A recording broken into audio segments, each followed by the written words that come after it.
Okay, so we're diving deep into Revelation 22 today, specifically looking at it through the lens of Dr. Briney's podcast, Heaven is a Wonderful Place. Yeah, we've got his entire transcript right here ready to unpack. Awesome. It's really interesting stuff. Yeah, and you know what really struck me was how Dr. Briney starts off painting this picture of a river. A river of life. Yeah, a river of life flowing right from God's throne. I Yeah. mean, come on, how do you even visualize that? Right. It's powerful imagery for sure. I mean, especially when you think about the historical context, right? Water. Like in the desert. Exactly. It was everything. Essential for survival. So to have this overflowing river, like gushing from God's throne, It speaks to abundance, right? total abundance, spiritual richness beyond anything we can imagine here and now. Yeah, I mean, it makes you think about those times when you've felt spiritually dry, you know? Like surging. Oh, like you're parched. Yeah, or just longing for a deeper connection with God. And then to imagine this boundless source of refreshment just flowing from him. It's pretty powerful. It really is. And it's not just a random image either. Right. Dr. Briney connects it back to John 4.14. Where Jesus talks about giving living water. Exactly. The water that leads to eternal life. It's like that verse takes on a whole new meaning Right? when you see it through the lens of Revelation 22. Totally. Okay. But speaking of powerful images, Dr. Briney doesn't stop at the river. Oh no, he keeps going. He describes a tree. The tree of life. Yes, with 12 different kinds of fruit every single month. Can you imagine? I know. Part of me just wants to know what they taste like, but Right. there's got to be a deeper meaning here. Oh, absolutely. It's not just about a never-ending fruit salad. Thank goodness, because I get bored with fruit salad pretty quick. It's about the multifaceted nature of God's blessings in heaven. So we're talking about fullness of life in God's presence. Way beyond anything we can grasp now. But hold on a sec. Isn't there a tree of life in the Garden of Eden, too? Good point. What's the difference? Well, Dr. Briney is very careful to distinguish between the two. Yeah. In Genesis, Adam and Eve were forbidden from eating from that tree. Right. It represented immortality apart from God. So like trying to live forever on your own terms. Exactly. Without acknowledging God's sovereignty. Recipe for disaster. Exactly. But the tree in Revelation is different. Okay. It's about experiencing the fullness of life in God. So it's not about clinging to life apart from him, but thriving in his presence. That's it. You got it. Drawing life and nourishment from him. Which makes you wonder, what else does this heavenly existence include? Well, according to Dr. Briney, it means freedom from suffering. He highlights Revelation 22.3, no more curse in heaven. No more sickness, no more pain, heartbreak. Sounds idyllic to me. It does, doesn't it? But what does no more curse really mean? That's where Dr. Briney gets into some fascinating theology. Okay, I'm listening. He says the word curse has multiple layers of meaning. Okay. It refers to literal curses, like illnesses, Right. but also to the spiritual curse of sin. That started way back with Adam and Eve. Right, from their disobedience. So this curse, it's like this separation from God, this brokenness. That affects everything about us. And in heaven, that separation is healed. Yes, we're restored to right relationship with God. And that changes us completely. It does, not just physically, but spiritually and emotionally too, It's like finally coming home. after being lost for so long. Okay, so we've got the river of life, a tree with 12 kinds of fruit, no more sickness, suffering. What else is in this heavenly package deal? Well, there's one more detail that Dr. Briney brings up. He points out that in Revelation 22.3 to 5, it says that the servants of God will see his face, Okay, that's a little mind-blowing. and there will be no night there. Seeing God's face, what does that even mean? Experiencing God's presence, In a way that's totally unfiltered. utterly transformative. Like finally knowing him fully, experiencing his love and glory without any barriers. Exactly. And no night adds another layer to this, doesn't it? So to have no night in heaven suggests constant illumination. Both literally and spiritually. It's like being bathed in God's love and truth 24/7. I'm starting to see why Dr. Briney titled his podcast Heaven is a Wonderful Place. Right? But amidst all this talk of paradise, there's a sense of urgency in Revelation too, wouldn't you say? Oh, definitely. And Dr. Briney picks up on that too. Because he points out that the angel specifically tells John not to seal the book of Revelation. Unlike the prophecy in Daniel. Right. That's exactly Dr. Briney's point. Interesting. He says the lack of sealing shows the immediacy of Revelation's message. So it's not just for some far-off future generation. Nope. It's for every generation since it was written. Whoa, so this book isn't just about some abstract apocalyptic event. No. It's about how we live our lives right now. Exactly. But speaking of time, Dr. Briney makes a pretty startling claim about the last days. Oh, yeah, he does. He reminds us that according to Acts 2.17, The last days actually began 2,000 years ago. wait a minute, so we're already living in the last days. We are. That changes things a bit. It certainly does. Mm. It raises some questions about our own sense of urgency. For sure. How are we living in light of this reality? Right. I mean, if God is intentionally prolonging the last days, What's our responsibility? to share the gospel and to live lives that reflect Christ. That's the question. It's a question that's hard to ignore, especially with the contrast Dr. Briney highlights in Revelation 22.1115. Where he talks about those who die in their righteousness. Right. They remain righteous. And those who are wicked remain wicked. It's like there's a point of no return. That's exactly the point Dr. Briney is making. There's no sudden repentance after death. So you're saying this life matters. It really does. Every decision we make. It has eternal consequences. Yes. Okay, that's pretty intense. Yeah. But what about people who just try to be good? Live moral lives. Isn't that enough? That's where Dr. Briney makes an important distinction. Okay. Simply being good isn't the same as true righteousness. There's a difference. A big one. True righteousness comes from God. And it's like this inner change. A miraculous change. So it's not about checking off a list of good deeds? No, it's about a transformation of the heart. We can't achieve that on our own, can we? Nope. It's a gift, not a reward. Okay, so heaven is amazing, but the stakes are high. Mm-hmm. So how does Dr. Briney address those who might be unsure about all this? Well, he points to the way Jesus phrases his invitation in verses 16, 17. Okay. It's not a command, but a plea. Like, hey, I've got all this incredible stuff waiting for you. Come on in. Exactly. It's an invitation, not a subpoena. But what makes this invitation so compelling beyond the obvious perks? Dr. Briney reminds us that Jesus is the source of that river of life. He's the provider of everything. Everything we need, physically and spiritually. He's not just offering a place. He's offering a relationship. That's beautiful. But Dr. Briney doesn't shy away from the warning either, does he? No, he doesn't. About messing with God's message. Verses 18-21, he's very clear that this is serious stuff. Adding to or taking away from revelation. It has consequences. It's like God saying my plan is perfect, trying to improve it is pretty arrogant. And the way he emphasizes quickly throughout those verses. It really drives home the urgency. Like a divine deadline. With amazing possibilities. And serious consequences. Depending on how we respond. Exactly. This message isn't just about decoding symbols or predicting the future. It's about encountering the living God. And letting his word transform us. That's it. Powerful stuff.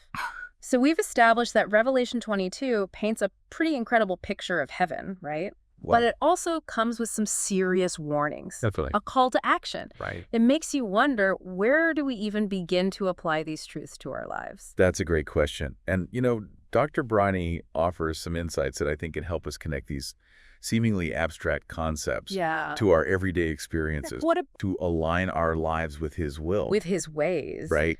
But with so many different voices and perspectives out there, how do we even know which path to choose? Right. How do we know what truly aligns with God's will? Right. That's where discernment comes in. Discernment. And Dr. Briney actually addresses this directly in his podcast. Okay. He talks about the danger of false prophets. Oh, yeah. And the importance of testing everything we hear against the truth of Scripture.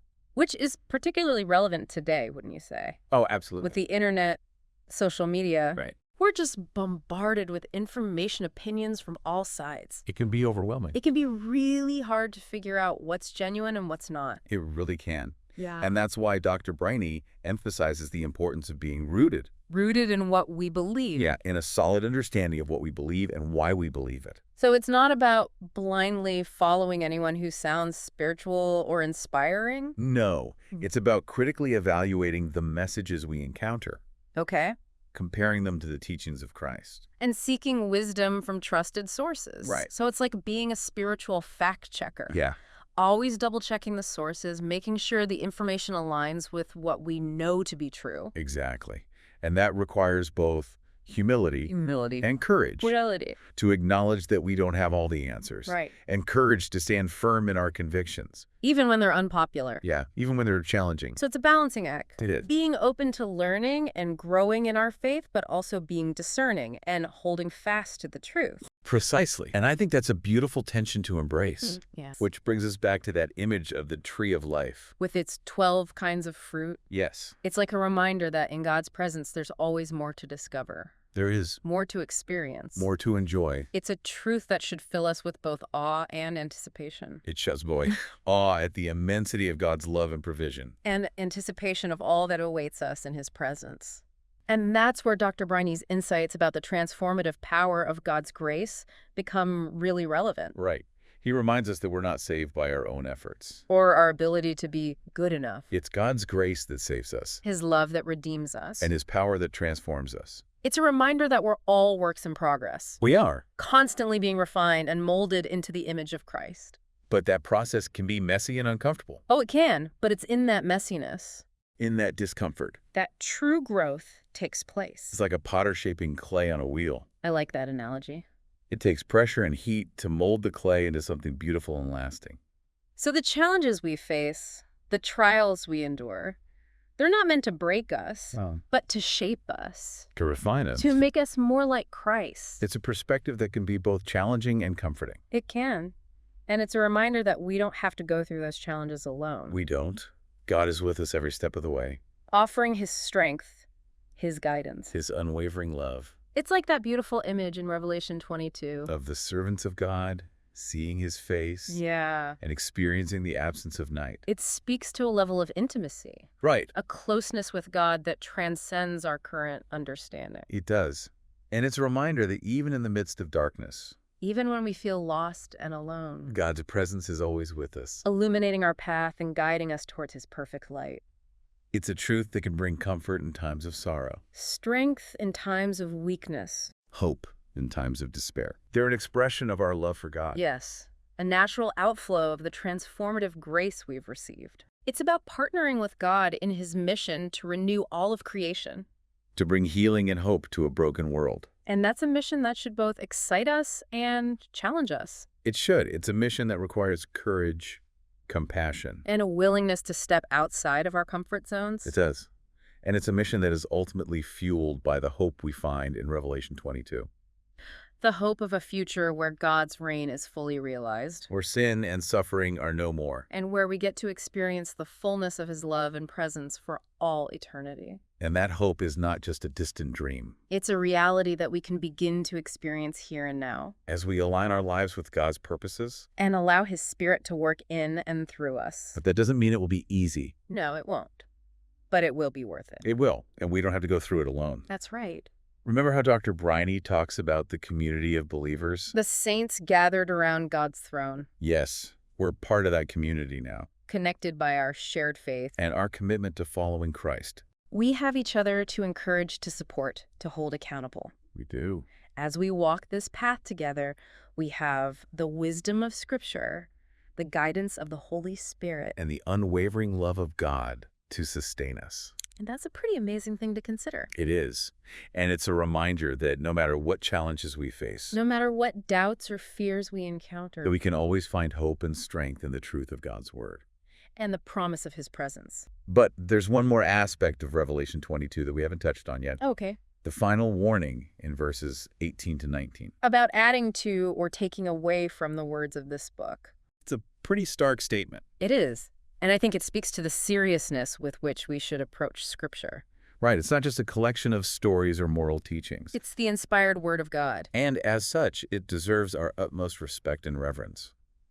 So it's not about picking and choosing the parts we like or trying to fit it into our own preconceived notions. No. But about submitting to its authority. And allowing it to shape our understanding of truth. And that submission is not about blind obedience or intellectual conformity. It's about recognizing that God's ways are higher than our ways. His thoughts higher than our thoughts. And that his word has the power to transform our lives in ways we could never imagine. It's about approaching Scripture with a posture of humility. Yes. A willingness to learn and grow and a desire to be shaped by its truth. Okay, so we've delved into some pretty deep theological waters here, grappling with questions about judgment and salvation, right, and ultimately affirming our trust in God's love and his plan for all of humanity. Well, Dr. Briney reminds us that the last days aren't some far-off event. Right. They begin with the arrival of the Holy Spirit. At Pentecost. Exactly. So we're already living in that time. A time of intense spiritual warfare. But also a time of immense possibility. That's a good way to put it. We can't just sit back and wait. We're called to actively participate in God's redemptive work. Right now, in the midst of all the brokenness. All the chaos around us. And that's where I think those stark warnings at the end of Revelation 22 come into play. About adding to or taking away from God's word. Yeah, those always kind of freak me out. It's serious stuff. It is. But it's not just about literally changing the text, is it? No. It's about distorting the message. Twisting it to fit our own agendas. Or watering it down to make it more palatable. So it's a call to authenticity. Yes. To present the gospel truthfully. Even when it's challenging. Even when it's uncomfortable. Because ultimately, it's not our job to make the message appealing, right? Right. It's God's Spirit that does the convicting and transforming work. Our role is to be faithful stewards of the message. To present it clearly and courageously. Even in a world that often rejects it. Which can be tough. It can. But you know what? It's also incredibly exciting.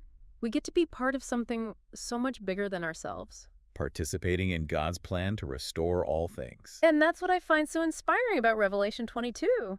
It ends not with a whimper, but with a bang. A reminder that God is in control. That his purposes will prevail. And that we have a part to play in this cosmic drama. It's a call to action, an invitation to join God in the adventure of bringing heaven to earth. Starting right now. In our own little corner of the world. And it starts with that simple but profound invitation from Jesus. Come. Come. It's an invitation to drink deeply from the river of life. To taste the fruit of God's blessings. And to experience the fullness of his love and presence. And that invitation is open to everyone, isn't it? It is, regardless of their past. Their doubts or their fears. It doesn't matter. It's an invitation we can't afford to ignore. Because ultimately the choice is ours. To accept or reject the gift of God's grace. To embrace or resist the transformative power of his love. So as we wrap up this deep dive into Revelation 22, we leave you with this question. What will your answer be? Will you come? And as you ponder that question, may the words of Revelation 22 resonate in your heart. Inspiring you to seek God's face, to walk in his ways. And to join him in the grand adventure of bringing heaven to earth. Thanks for joining us on this deep dive. And until next time, keep exploring. Keep seeking. And keep listening for that still small voice that whispers, come.